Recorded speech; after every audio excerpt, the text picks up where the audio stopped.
C'est un plaisir de vous retrouver dans ce nouveau numéro du journal Le Vrai sur votre chaîne. Suivez d'abord les titres. Martin Fayulu désigné comme candidat commun par les 7 leaders de l'opposition. Cette décision crée-t-elle l'unanimité au sein de cette frange de la classe politique? Détail dans ce journal. Et le journaliste Peter Tiani, toujours en détention illégale. Ses compères appellent à une grande marche s'il n'est pas relaxé dans les 48 heures à venir. La chasse aux sorcières continue. Après le magazine Le Vrai Journal, c'est au tour des médias en ligne Scoop RDC et CNews d'être inquiétés par la justice. Des détails pour tout de suite. Maître Julon Kazadi, communicateur de l'ESID de Martin Fayulu, est l'invité de cette édition du journal. C'est tout pour le titre. Bienvenue à tous.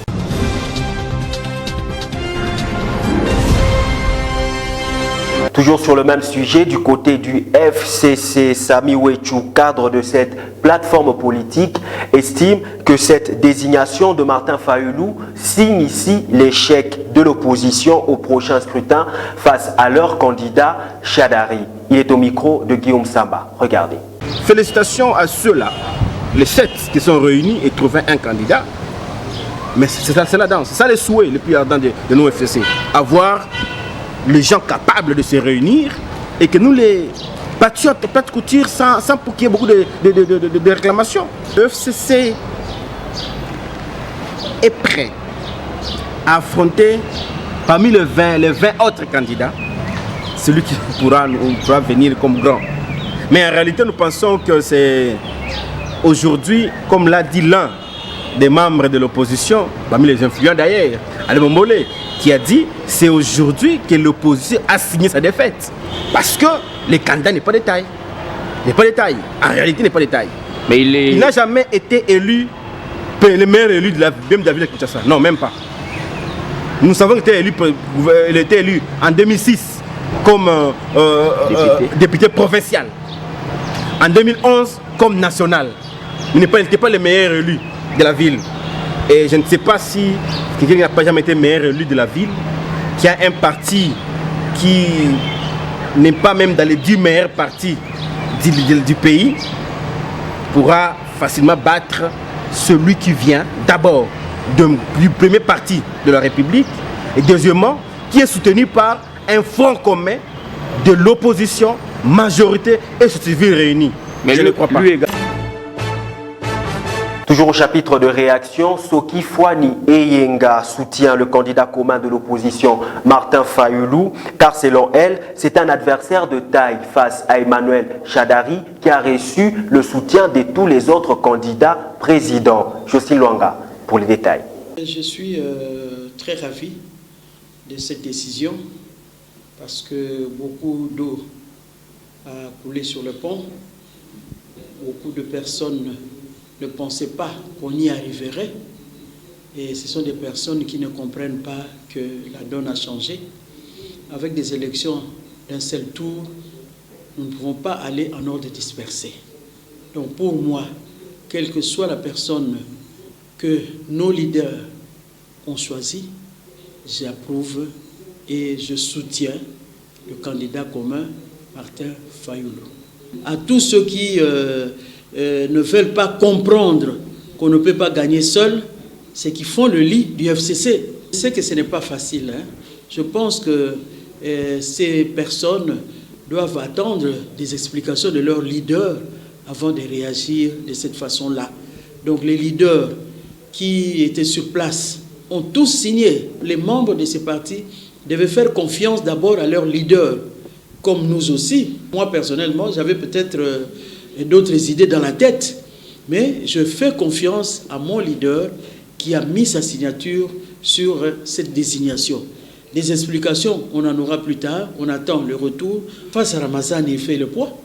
Je ne vois pas là où Ramazan le dépasse, malgré tout ce monde qui est derrière lui, par rapport à la situation du pays aujourd'hui qui ne veut pas les changements. Les militants de l'UDPS et de l'UNC rejettent la décision de leur président de parti à Genève en rapport avec la désignation de Martin Fayoulou comme candidat commun de l'opposition. Sur l'avenue de l'enseignement, il y a eu échange des projectiles ce mercredi entre les pro-Caméré et les pro-Fayoulou. Détail avec Philippe Vumpi et Belgodor Mutombo. Regardez. On croirait assister à la bataille des inciviques Koulouna. Nous sommes au siège national de l'ECD, voisinant l'interfédéral de l'UNC. Comme l'image l'atteste, nous assistons à un échange des projectiles entre le partisan du parti de Vital Caméré et ceux de Martin Fayoulou. La cause, la désignation de ce dernier comme candidat commun de l'opposition. Une décision qui n'a pas plu aux partisans de Caméré. Voici la conséquence.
Est-ce une telle attitude de l'UNC peut-elle pousser Caméré à la volte-face? L'avenir, nous en dirons davantage. Et comme annoncé en titre, affaire disparition des sommes colossales chez Bruno Tshibala, après avoir arrêté arbitrairement Peter Tiani, directeur général du magazine Le Vrai Journal. Le journal CNews et Scoop RDC Net sont visés par le Premier ministre. Détail avec Paula Kamaïndoa. Depuis la révélation par nos confrères de ScoopRDC.net des disparitions de sommes importantes d'argent à la résidence du Premier ministre, la famille de Bruno Tshibala en ballottage. Le journaliste Peter Tiani du magazine Le Vrai Journal, qui a juste relayé cette information, pourtant vraie, se trouve en ce jour incarcéré arbitrairement à la prison centrale de Makala il y a 3 jours. À en croire ScoopRDC.net, 2 autres plaintes sont dirigées contre ce média en ligne et CNews, ce que le journaliste qualifie d'intimidation de mauvais goût qui n'occulte en rien la vérité. Les sources concordantes à la primature et à la résidence du Premier ministre nous ont alertés de cette détermination de Bruno Tshibala d'en découdre avec des journalistes qui ont mis à nu toute la bouillabaisse qui se passe chez lui. D'après les sources de confrères cités, Bruno Tshibala aurait été sérieusement engueulé par le Raïs qui ne comprend pas que le Premier ministre trimballe des sommes colossales d'argent en devises dans sa maison, sans disposer même d'un petit coffre-fort. Se sentant ainsi rabroué, Bruno Tshibala n'a aucun pardon pour le journaliste Scooper qui ont exposé ses linges sales en public. Le linge sale se lave en famille, a écrit innocemment l'un de ses collaborateurs qui menaçait Peter Tiani sur WhatsApp sans savoir qu'il faisait un aveu. Non sans raison, de quel linge sale parlait-il?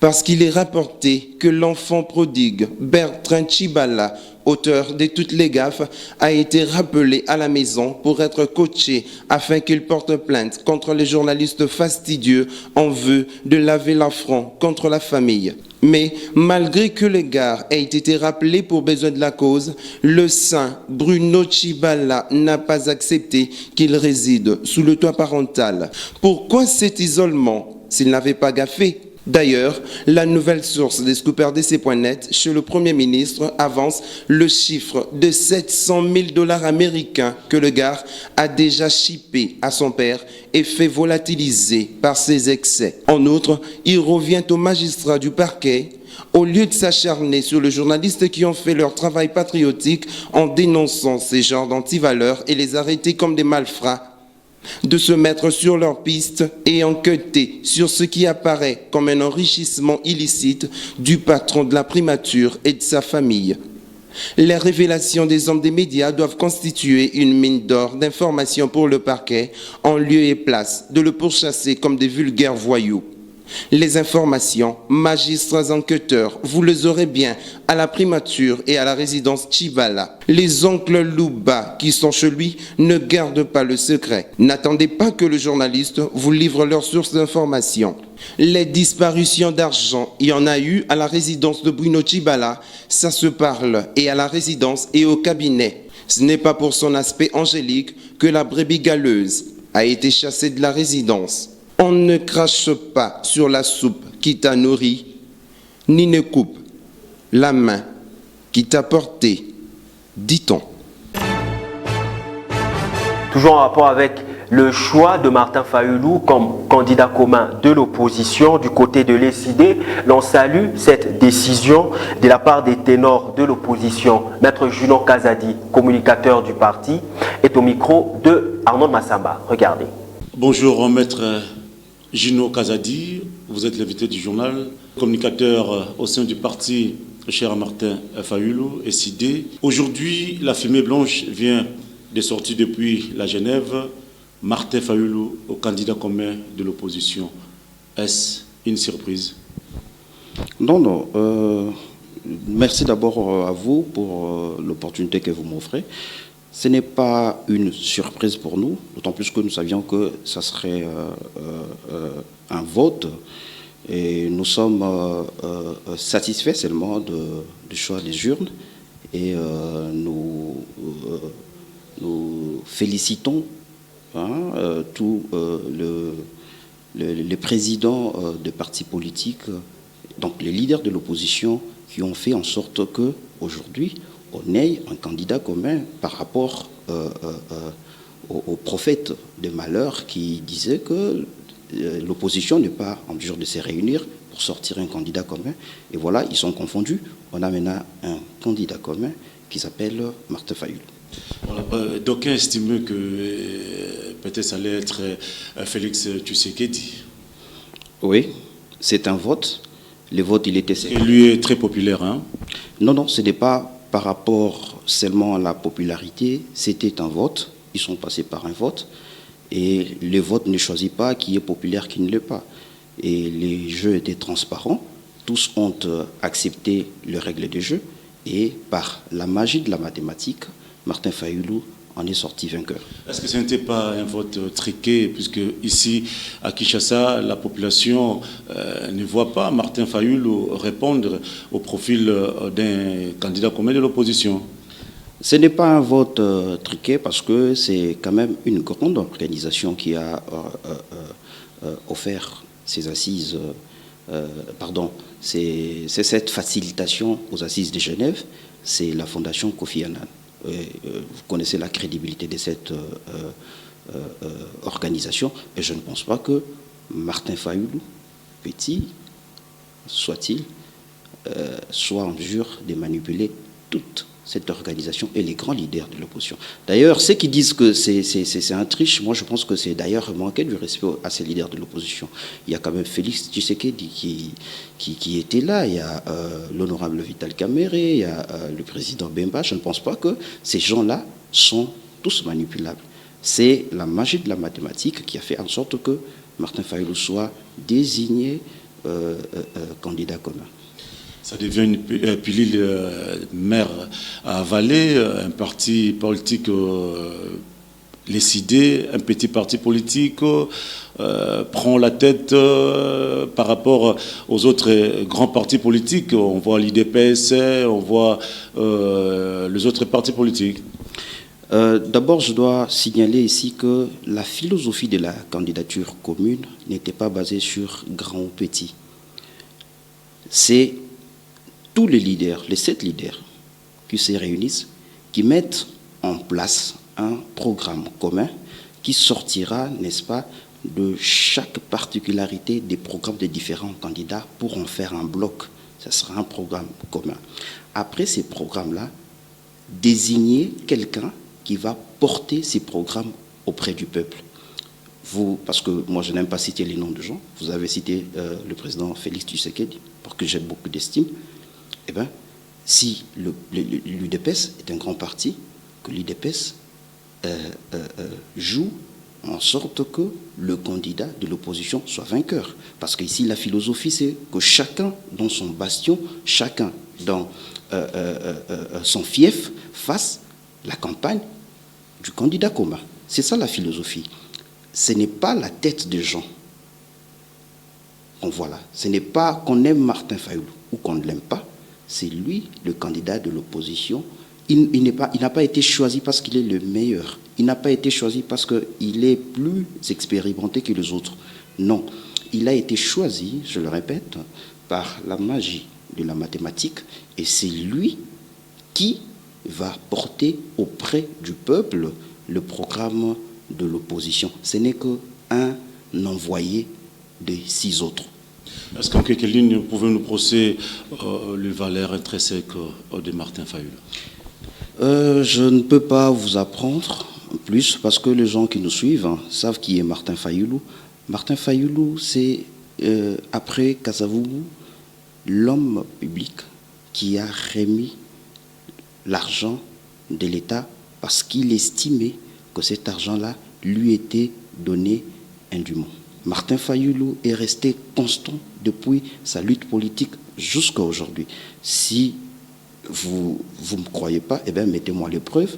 Vous êtes le vrai journal, sortez les devoirs de mémoire où Martin Fayulu s'est contredit. C'est un homme constant, c'est un homme intègre, c'est un homme qu'il faut. Il a toutes les capacités, comme aussi les autres candidats, d'être porteur, n'est-ce pas, de ce programme commun de l'opposition. Merci, Maître Gino Kazadi, d'avoir répondu à l'invitation du Vrai Journal. C'est moi qui vous remercie. Suivez à présent le devoir de mémoire.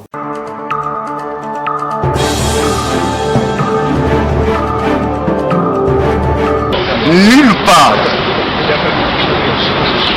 aucune fois, l'UDPS a dit qu'elle pouvait prendre part à un dialogue conçu, planifié et convoqué par M. Kabila.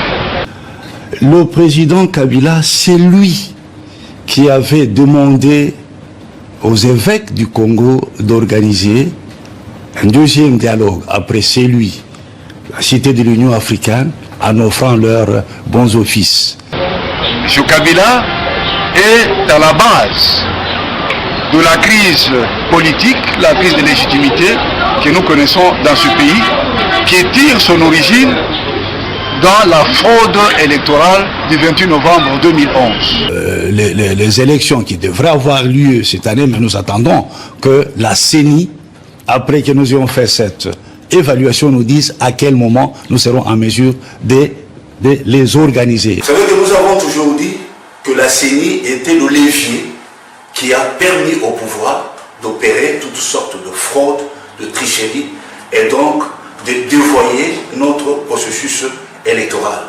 Les élections qui devraient avoir lieu cette année, mais nous attendons que la CENI, après que nous ayons fait cette évaluation, nous dise à quel moment nous serons en mesure de les organiser.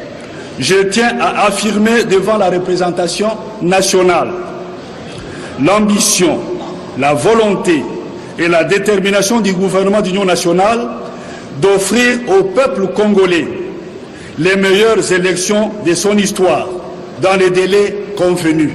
Il a été convenu que nous devrions organiser les élections à la fin de cette année. Mais il y a une insiste qui dit toutefois, c'est-à-dire que si toutes les conditions ne sont pas réunies, il y a une tripartite. Comme tout le monde le sait, c'est M. Étienne Tshisekedi Omulumba qui avait été plébiscité président de la République. M. Kabila, à la tête de ses forces armées, des chars et de blindés, a volé la victoire de Tshisekedi en exerçant un pouvoir par défi. Je viens d'être reçu par son Excellence Monsieur le Président de la République, chef de l'État, après ma nomination comme Premier ministre de notre pays. Monsieur Kabila ne peut pas camper sur sa position, d'autant plus qu'il sait très bien qu'il a tapé à côté, il a été sûrement été induit en erreur. Le président de la République vient de me donner des instructions et des orientations.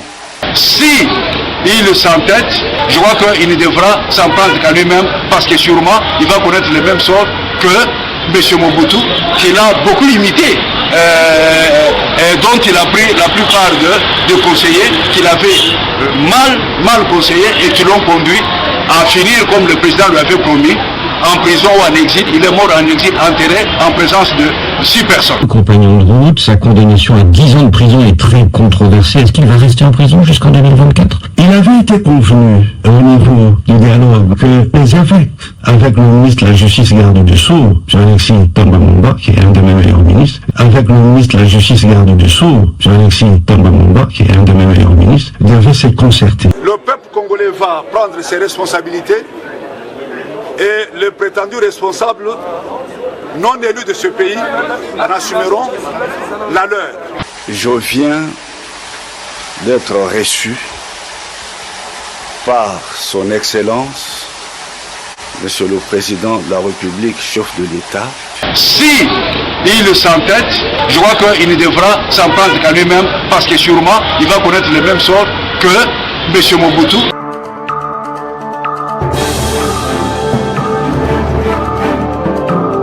Affaire Peter Tiani, on en parle. Les journalistes dénoncent l'arrestation de l'un des leurs tout en annonçant une grande marche pacifique ce mercredi au cas où le patron du vrai journal n'est pas libéré. C'était à l'occasion d'une conférence de presse tenue ce lundi à l'hôtel La Star dans la commune de Kinshasa. Arnaud Massamba pour les détails.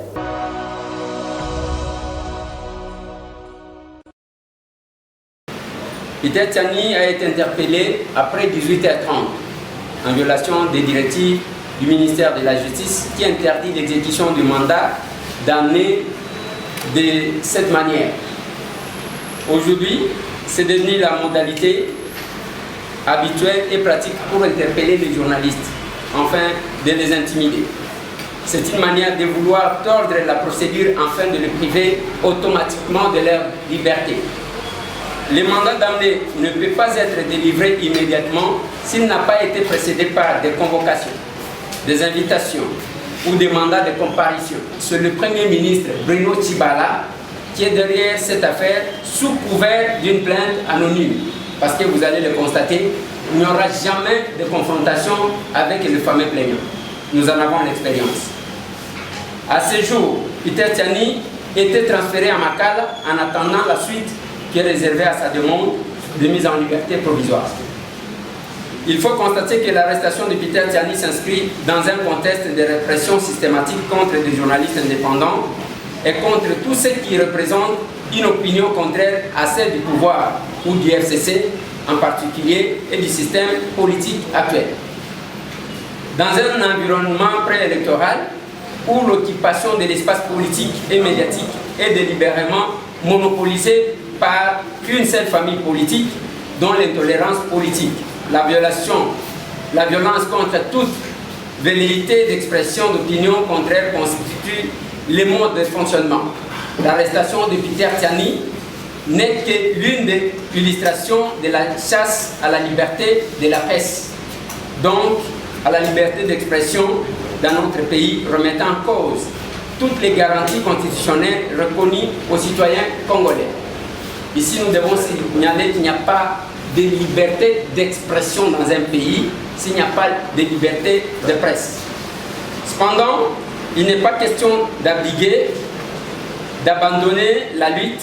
Bien au contraire, c'est le moment de manifester notre solidarité et de continuer le combat de Peter Tiani, notamment en continuant l'enquête sur la révélation de 400 000 $ disparus dans la résidence du Premier ministre Bruno Tshibala. Donc, comme vous l'avez bien suivi, nous sommes solidaires de cette déclaration dans la mesure où elle fait état de quelques entorses procédurales. C'est vrai que le parquet a la prérogative de décerner un mandat d'amener, mais dans un État qui se veut un État de droit, les libertés publiques, et particulièrement la liberté et la sûreté de sa personne doivent être respectées. Autrement dit, le droit de ne pas être contraint, de ne pas être privé de sa liberté avant même une condamnation judiciaire doivent être respectés.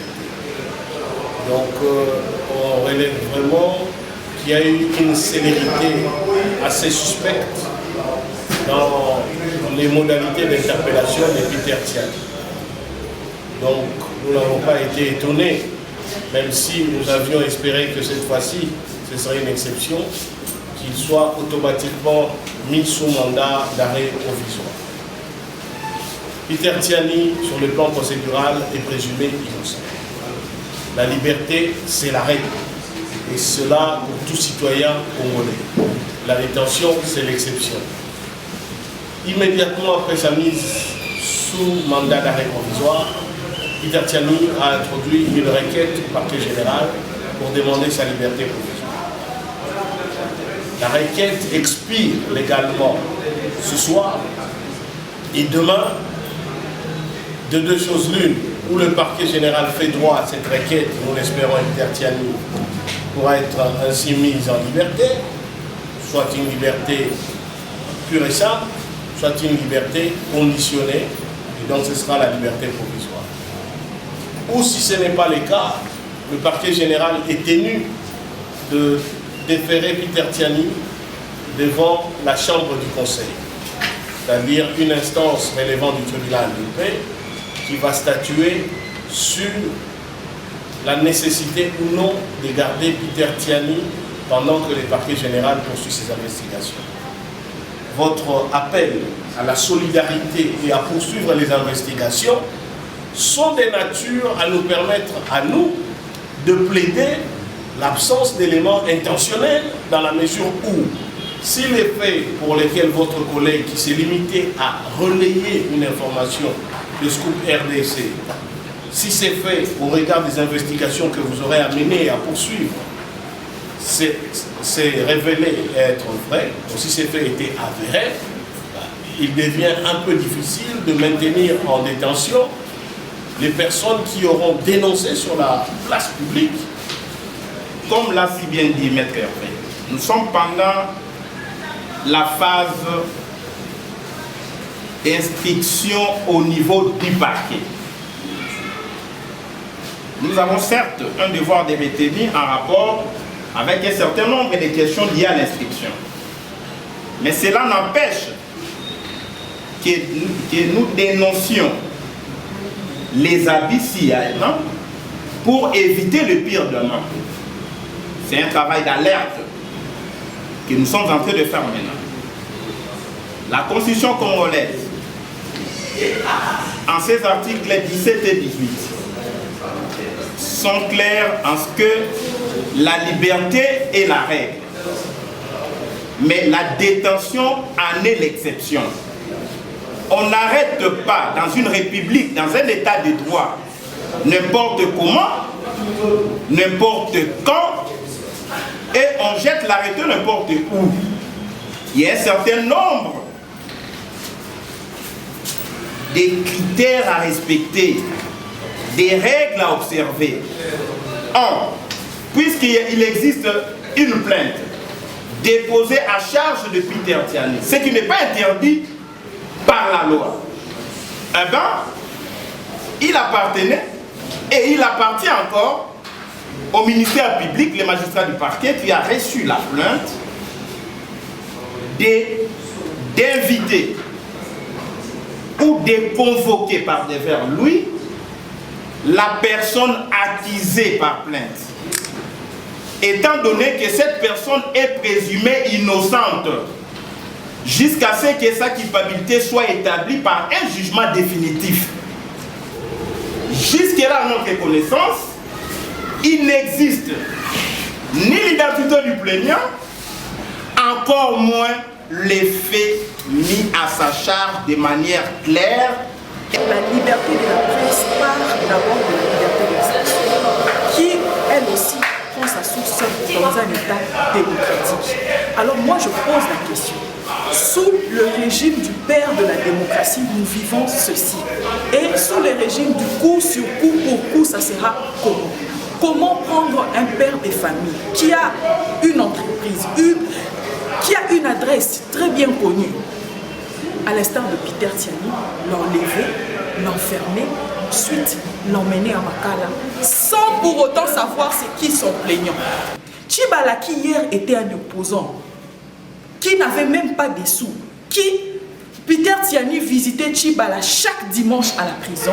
Et aujourd'hui, dites-moi, avec quelle somme d'argent un monsieur peut acheter tout un appareil judiciaire? Jusqu'au mercredi, s'il n'y a pas de suite, nous allons tout droit vers Tchibala. Et moi je confirme que nous avons eu aujourd'hui l'adresse du féticheur. Comme l'État congolais ne veut pas mener l'enquête, nous prenons cette adresse et ce nom nous allons déposer au parquet général.